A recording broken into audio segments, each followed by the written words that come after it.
Hi guys, welcome back to my channel. So in this video we will go over the execution phase, and this video is basically the continuation of my previous video. So in my previous video I showed you guys the fetch instruction, and here we will go over the execution, and I'll show you some examples of the execution. So the three clock cycles that we learned in the previous video, so those fetch instruction, those three cycles that I explained, it's gonna always remain the same. Okay, so only the execution phase that would be different. So every time you're gonna be asked to perform a certain operation, so you will have to list those exactly three clock cycles that I mentioned, and then afterwards the execution phase is gonna be different for each of them. Okay, so I'll go over each instruction and I'll make more videos, so don't worry about that. But just remember the fetch cycle, they will remain the same, so only the execution phase they remain different. Okay, so I stopped in the last video where I asked you guys how you would commute, like if you have something like move R1 to R0. Okay, so first of all you have to perform the the processor, it's gonna perform the fetch instruction from the previous video, those three cycles, and then here for the execution instruction you will only need one more clock cycle. Okay, so we learned in the previous video T0, T1, T2, those three clock cycles, and here T3, so one additional clock cycle for this operation. Okay, so here how it's gonna work is, since you want to move the value of R0 into R1, right? So what's gonna happen is, like here this is R0, right? So then its content will be passed to the bus that you see over here. Okay, so then this content, it's gonna be passed to the bus, and then afterwards from the bus, so these contents are then passed to R1. Okay, so this is how it's gonna work. So let's go over the RTL step by step. See the register transfer language. So here let's go over the RTL. Okay, so first of all, what are we doing? So we're passing the contents of R0 to the bus. Okay, so for that we have to enable the R0 first. Okay, so we're gonna have to write the RTL as enable R0, and yeah, in the exam you're gonna have to write the RTL, so make sure to remember like the steps or like how to write the RTL. Okay, and now here, so after enabling the R0, what we're doing, we're passing the contents of the R0 into the bus, right? So that's why the R0 contents goes into the bus. Okay, and afterwards what are we doing? So now the bus contains the contents of the R0. Now what we're doing, we're passing this contents to R1, right? The register R1. So for that, what do we have to do? We have to load R1 first. Okay, so load R1, and then now we can pass the content of bus into the R1. So yeah, so the content of bus goes into the R1. And I remember we had a question in the final about the RTL, so make sure to know these RTL very well. Okay, and we had something with the ALU, and I'll explain this as well, so don't worry. Okay, so here, so this completes our execution, the fetch execution cycle, okay, for moving R0 to R1. Okay, so now let's move on to another instruction, but here this time what we're doing is we're doing an arithmetic operation as well. Alright, so let's go over the ALU instruction execution that I was talking about. Okay, so here what we are doing over here, so let's say so the last time what we did this one, right? Stored the content of R0 into the R1, but we're kind of doing the same thing, but it's what's different is that we're performing the ALU instruction, so like the arithmetic operation here. So what we're asked to do here is we want to add R1 and R0. Okay, so if you don't understand this, so I can write the equivalent RTL for this one. So R1, so here basically what we are doing here, you're adding the R0 and R1 and storing the contents of that into R1. Okay, so adding these two and then storing it into R1.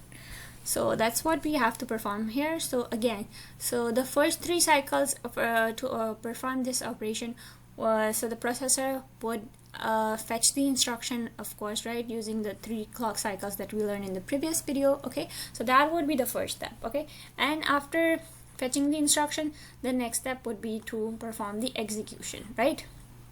So here in the execution phase, it's going to require 3 additional clock cycles. Okay, so 3 clock cycles for the fetch, and here 3 additional clock cycles for the ALU instruction. Okay, so what we did previously for the move operation, when we were moving R0 into R1, it requires only 1 additional clock cycles. But this one with the ALU instructions, what we have to do, we have to perform 3 additional clock cycles. Okay, so now for the first clock cycle, what do we have to do? So since we want to perform an addition here, and the processor cannot read and write at the same time, so we need to copy one of the content into a temporary register. Okay, so here let's go ahead and copy the content of R0 into this temporary register you see over here. Okay, so I can change color over here. Wait, okay, so here what you're doing is you're passing the content of this one simply into the temporary register, and you cannot directly do that, right? So of course, because there's a bus connected to it, so what you do, you pass the content of this one to the bus, and then from the bus it goes into the temporary register. Okay, so what are the RTLs that you're gonna write over here? Of course, first enable R0. Okay, so because you want to pass it to R0, right? So enable R0, and then so the content of R0 it goes into the bus, like I said. Okay, so the contents are stored into the bus, and now what do we do next? After that we have it into the bus pass it into the temporary register.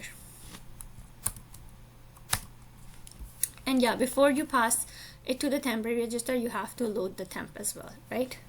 Because for example, here as well, when we wanted to add to the R1, we had to load R1 first, right?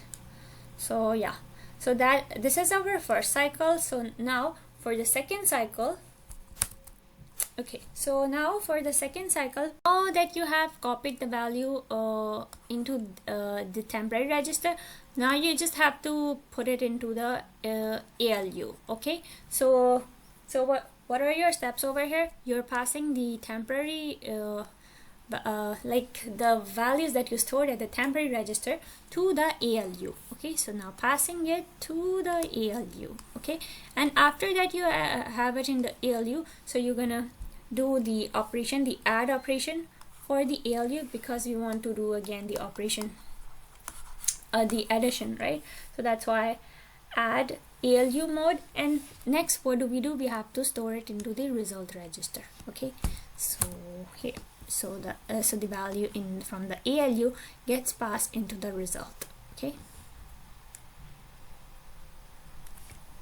and once you have put it into the result register, now you can go ahead and take the value of R1, and you're going to put it, I can change the color, let's say yellow here. Okay, so now you have to copy the value of the R1. Okay, so now you're transferring the data of R1 into the bus. So again, what do we do here? Enable R1 first, right? So here, enable R1, and after enabling it, what we're doing, we want to pass the value of R1 into the bus, right? So now, and after passing it to the bus, we're gonna move it to the ALU because we want to add these two, right? So then, because the ALU is responsible for the arithmetic operation. Okay, so next, what do? We're gonna pass the content of R1 into the bus. Now, this is the last cycle over here. After you have all the content stored into the result, what do you have to do? Remember what we were initially doing? So we were trying to achieve the summation of R0 and R1, and we wanted to store it into the R1, right? So after that, you have the sum over here. So what should be your next step is simply to store in the R1, right, the value. So what you're going to do, you're going to pass it to the bus, this contents that you get after the addition of these two. So you are simply going to pass it to R1.